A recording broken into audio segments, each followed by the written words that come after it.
अपन कौन से राठौड़ आगे? लोलाड़िया। लोलाड़िया राठौड़ थे विजय सिंह जी, जिन्होंने लीलाड़ नगरी बसाई। लीलाड़ नगरी बसाई तो राजा जी ये विजय सिंह जी के 4 पुत्र हुए, चारों जीवित नहीं रहे। यानी पुत्र होते और खत्म हो जाते, होते फिर खत्म होते। तो एक समय में क्या कहते, कोई राजा जी का पाप होगा किया हुआ, तो उसी का ही फल था ये। विद्या, पुत्र, संपत्ति और नार, ये अपने को पूर्व जन्म के कर्मों से मिलता है। तो राजा जी ने देखा कि कुछ ना कुछ पाप है, अब करे क्या। तो एक समय में क्या कि श्री बटारक श्री पद्मदेव सूरी जी, सूरीश्वर जी महाराज चौमासा करने के लिए उस लीलाड़ नगरी में आ गए। लीलाड़ नगरी में है तो उस समय में क्या कहते, राजा जी का जो बाग था, वो गांव था, जो उसका एरिया था राजा जी का, लीलाड़ नगरी, वो पूरा सूखा हुआ था, पेड़ पौधे भी सूखे हुए थे। तब राजा जी महाराज साहब वहां आकर के चतुर्मास शुरू किया।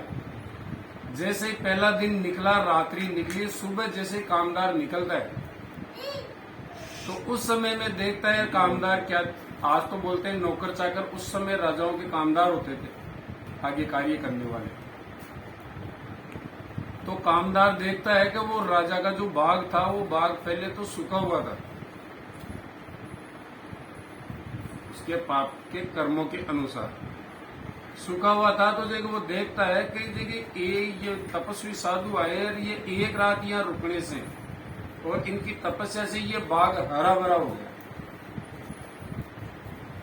महाराज साहब के आने से, उनकी तपस्या से बाग हरा हो गया। तो वो दौड़ता हुआ जाता है, वो कामदार राजा विजय सिंह जी के पास, और विजय सिंह जी से कहता है कि साहब आपको मालूम नहीं है, अपने राज्य में, अपने बाग में एक ऐसा साधु आया है जो आकर के बैठा और वो तपस्या कर रहा है। उसकी तपस्या से जो अपना बाग सूखा हुआ था वो हरा भरा हो गया। और आपके क्या कर पुत्र होता है खत्म हो जाता है, होता है खत्म हो जाता है। 4 पुत्र हुए, चारों ही खत्म हो गए। तो कुछ ना कुछ कारण तो है, तभी पुत्र जीवित नहीं रह रहे हैं। तो हो सकता है कि इनका निवारण ये तपस्वी साधु आया ये कर सकता है। आप अपने राज्य को एक वापस वारिस मिल जाए। तो राजा जी ये सुनकर के राजा जी दौड़ते हुए जाते हैं महाराज साहब के पास। उस बाग में जाते ही उनके पैरों में गिर के और खड़े होकर के हाथ जोड़ के खड़े होते, चरण स्पर्श करके। तो महाराज साहब पूछते हैं, भाई आप कौन हो? मैं पहचानता नहीं, मैं तो साधु सन्यासी हूँ, मेरे को मनुष्य से क्या लेना देना, मैं तो मेरा चतुर्मास निकाल रहा हूँ। क्योंकि तो महाराज साहब आप आए थे उससे पहले मेरा ये बाग सूखा हुआ था, और आपके एक रात्रि विश्राम करने से एक रात में मेरा बाग हरा हो जाता है। इसका मतलब आप बहुत बड़े मोटे तपस्वी साधु हो, और मेरी समस्या ये है। उन्होंने अपनी समस्या बताई। तो महाराज साहब कहते हैं कि आपकी समस्या का निवारण तो हो जाएगा, लेकिन पहले आपको वचन देना पड़ेगा। क्योंकि जो आपको तो आपको राज्य दे दूं, आपको तो धन दे दूं, कि ना तो मेरे को राज्य चाहिए ना आपका धन चाहिए, मेरे को तो आप वचन दो, तो मैं कहूं वो आप करोगे। क्योंकि ठीक है वचन देते हैं। तो उस समय में क्या होता था कि जो ओरिजिनल जो क्षत्रिय होते थे, वचन देने के बाद में सिर कट जाए लेकिन वचन से वापस। आजकल तो अभी तो जगह मैं आपको वचन दे दूं, बाहर जाकर कह दूं मैंने तो कहा ही नहीं।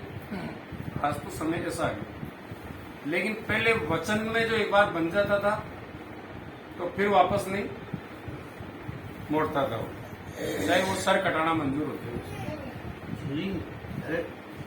तो उन्होंने जगह महाराज साहब ने उनको कुछ वरदान दिया।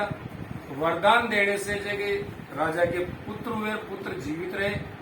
फिर महाराज साहब ने कहा कि राजा जी आपको क्षत्रिय धर्म छोड़ करके जैन धर्म अंगीकार करना पड़ेगा। यानी ये हिंसा है, गलत चीजें हैं, रात्रि भोजन है, ये सब आपको त्याग करना पड़ेगा। तो भी ठीक है साहब। फिर उनको जैन धर्म अंगीकार करवाया अचलगढ़ में। अचलगढ़ में जैन धर्म अंगीकार कराया, जिससे महाराज साहब ने कहा कि आज से आपका गोत्र आंचलिया गोत्र, अचलगढ़ के नाम से अपना गोत्र कौन सा चला? आंचलिया। आंचलिया गोत्र चला। और कौन से साल सम्मत में अपने को जैन धर्म अंगीकार करवाया? वो विक्रम सम्मत थी, विक्रम सम्मत 851। अभी चल रहा है 2079, यानी 1200 1250 साल हो गए तकरीबन अपने को जैन धर्म 1250 1250 साल समथिंग हो गए। जैन धर्म अंगीकार करवा दिया उनको, जैन धर्म अंगीकार करवाया। और फिर उन्होंने चक्रेश्वरी देवी की आराधना की, तो वो हुई उनकी कुल देवी चक्रेश्वरी। अब ये आता है कि चक्रेश्वरी और संचियाई। संचियाई माता तो है ओसवाल समाज की कुल देवी, ओसवाल समाज की, जिसमें अपने ये 5000 गोत्र है, 5000 की कुल देवी है, एक की नहीं। चक्रेश्वरी है तो वो है केवल किसकी? आंचलिया परिवार। और दूसरे सिरसरी माल है, जामड़ है, पीपड़ है, उनकी नहीं है, केवल आंचलिया परिवार की चक्रेश्वरी। ओसवाल समाज की कुलदेवी तो आ गई संचियाई माता, जो ओशिया में स्थित है। और आंचलिया परिवार की कुलदेवी आ गई चक्रेश्वरी, वो भी ओशिया में ही है। जो अपने संचियाई माता का अलग से मंदिर मिल जाएगा, दुर्गा माता का मिल जाएगा, जीण माता का मिल जाएगा, सबका मिलेगा देवियों का, लेकिन चक्रेश्वरी का मंदिर अलग से आपको कहीं पे भी नहीं मिलेगा। जिसमें वो अपने स्वामी के चरणों की उपासक, यानी अपने स्वामी के साथ में ही रहती है। तो स्वामी ऊपर रहते हैं, आड़े में वो बैठी हुई रहती है, अलग से मंदिर नहीं होता। लेकिन मूल मंदिर कहाँ है इनका? ओशिया जी। और भैरू है मंडोर का गोरा भैरू। ये चीजें तो अपने शुरू से ही चलती हुई आ रही, जब से अपन राजपूत थे तब से। जब अपन ने जैन धर्म अंगीकार किया तो चक्रेश्वरी की पूजा चैत सुदी नौमी और आसो सुदी नौमी को होती है। उन्होंने की थी मतलब।